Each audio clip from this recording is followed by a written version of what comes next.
Friends, let's be clear, Donald Trump's presidency was a four-year exercise in division. From the very beginning, his campaign was marked by a rhetoric that sought to divide rather than unite.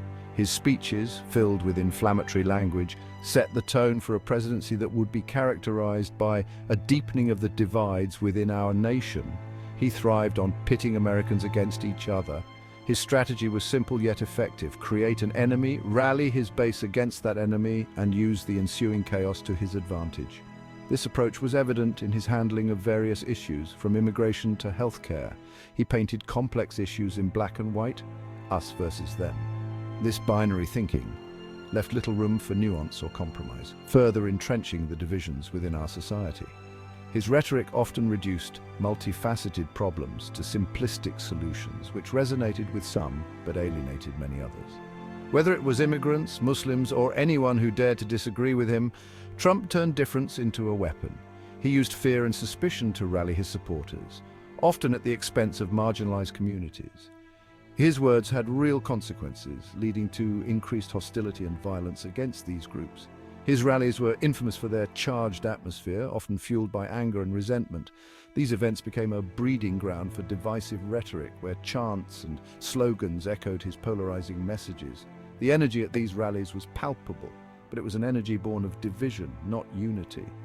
His words, amplified by social media, poured gasoline on the already smoldering embers of our nation's divisions. Platforms like Twitter became his megaphone, allowing him to reach millions instantly. His tweets, often provocative and controversial, kept the nation in a constant state of tension.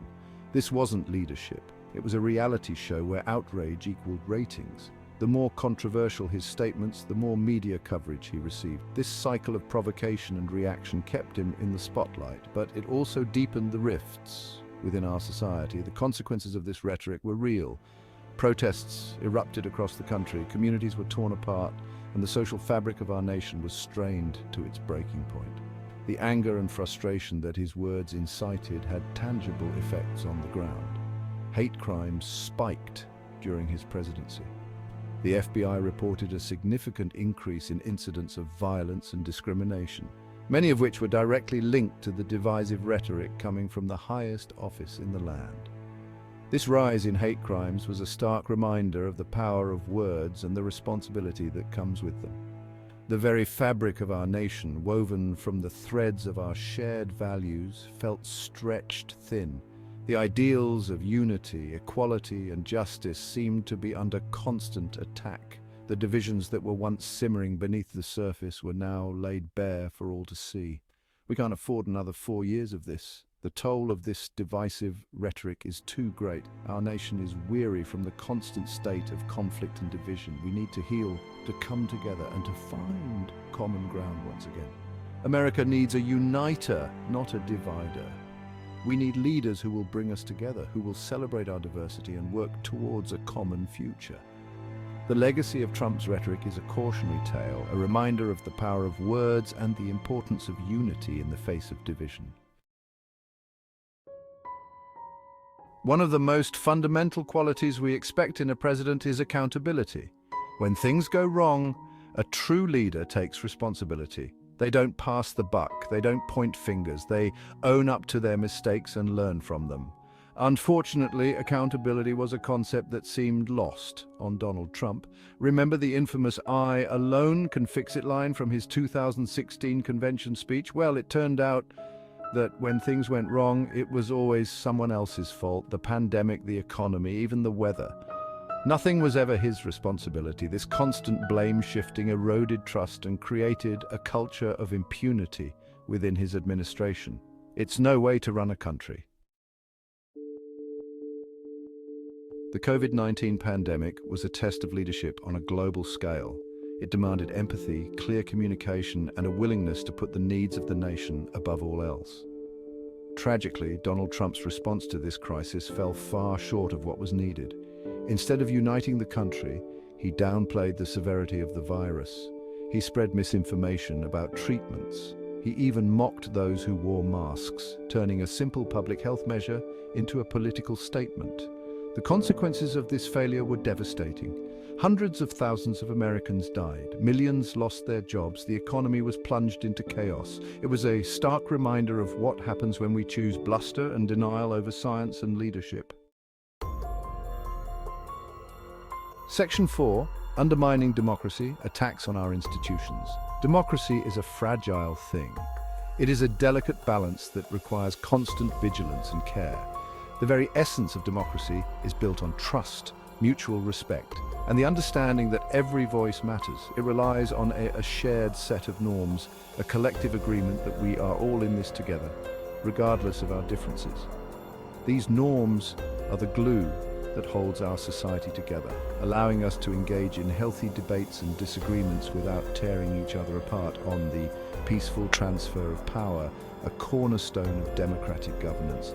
This peaceful transition is a testament to the strength and resilience of our institutions, showing that no single individual is above the collective will of the people on the rule of law. The rule of law ensures that justice is applied equally, that no one is above the law, and that our rights and freedoms are protected. It is the bedrock upon which our democracy stands, and it's constantly under threat, facing challenges from both within and outside our borders. These threats can come in many forms, from misinformation and propaganda to outright violence and intimidation. Not just from external enemies, such as foreign adversaries who seek to undermine our democratic processes through cyber attacks and espionage, but from those who would seek to exploit it for their own gain. These internal threats are often more insidious, as they come from individuals and groups who are supposed to uphold and protect our democratic values. Donald Trump's presidency was a 4-year assault on the very foundations of our democracy. His actions and rhetoric were aimed at eroding trust in our institutions and sowing division among the American people. He attacked the free press, a vital pillar of any democracy, calling them the enemy of the people. This rhetoric not only undermined the credibility of the media, but also put journalists at risk, calling them the enemy of the people. This dangerous narrative created an environment of hostility and mistrust, making it difficult for the public to discern truth from falsehood. He sowed doubt about the legitimacy of our elections, spreading baseless claims of widespread voter fraud. These unfounded allegations eroded public confidence in the electoral process, a cornerstone of democratic governance, culminating in the January 6th insurrection. This violent attack on the Capitol was a direct assault on our democracy, an attempt to overturn the will of the people through force and intimidation. He politicized the Justice Department, using it as a weapon against his opponents. This undermined the impartiality and integrity of our legal system, turning it into a tool for personal vendettas, using it as a weapon against his opponents. This blatant abuse of power set a dangerous precedent, showing that the rule of law could be manipulated for political gain. These actions were not just unpresidential, they were un-American. They went against the very principles upon which our nation was founded, principles of justice, equality, and the rule of law. They left our democracy bruised and battered, a stark reminder of the fragility of our institutions. The events of those 4 years serve as a cautionary tale, highlighting the importance of vigilance and the need to protect our democratic values. A stark warning of what can happen when power goes unchecked. It is a call to action for all of us to remain vigilant, to hold our leaders accountable, and to ensure that our democracy remains strong and resilient for future generations. Section 5. A study in contrasts. Kamala Harris and the politics of grace. We've seen what a Trump presidency looks like. His tenure was marked by a distinctive style of leadership, one that often polarized the nation and stirred intense emotions on both sides of the political spectrum. Now let's consider an alternative. Imagine a leadership that seeks to unite rather than divide, that aims to heal rather than hurt. Kamala Harris represents a different kind of leadership, one grounded in intelligence, empathy, and a deep respect for the institutions of our democracy. Her approach is thoughtful and measured, reflecting a profound understanding of the complexities of governance. Throughout her career, Harris has demonstrated an unwavering commitment to justice and equality, From her early days as a district attorney to her role as the Attorney General of California, she has consistently fought for the rights of the marginalized and the disenfranchised. As a prosecutor, she fought for the vulnerable. She took on cases that others might have shied away from, always with the goal of ensuring that justice was served. Her work in this area has earned her a reputation as a fierce advocate for those who cannot fight for themselves. As a senator, she's been a tireless advocate for healthcare, education, and gun control. Her legislative efforts have focused on creating a more equitable society where everyone has the opportunity to succeed. She has introduced and supported numerous bills aimed at improving the lives of everyday Americans, but perhaps her most important quality is her temperament. In a political landscape often characterized by hostility and confrontation, Harris stands out for her ability to remain calm and composed under pressure. In an era defined by division and anger, Harris brings a sense of calm and composure to the political arena.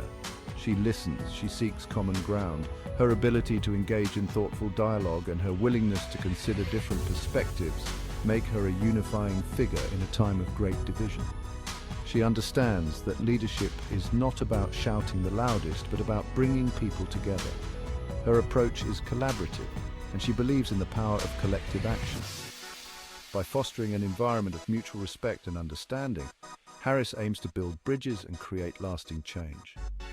Kamala Harris's journey is a testament to the power of grace in politics. Her story is one of resilience, determination, and an unwavering commitment to the principles of justice and equality. As we look to the future, her leadership offers a beacon of hope and a model for what is possible when we lead with empathy and integrity. Section 6, The Road Ahead, 2024, and the fading prospects of a Trump comeback. So, can Donald Trump win in 2024? The short answer is it's highly unlikely. His base may be loyal, but it's shrinking. The January 6th insurrection horrified many Americans, turning them away from his brand of politics. He's facing a slew of legal challenges, some of which could lead to criminal charges. And within the Republican Party itself, there's a growing sense that it's time to move on, to find a candidate who can appeal to a broader range of voters. The political landscape is shifting.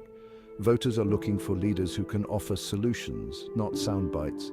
They want unity, not division. They want someone who can heal the wounds of the past 4 years, not reopen them. Section 7. Choosing Our Future, a call for unity and leadership. The 2024 election will be a defining moment for our nation.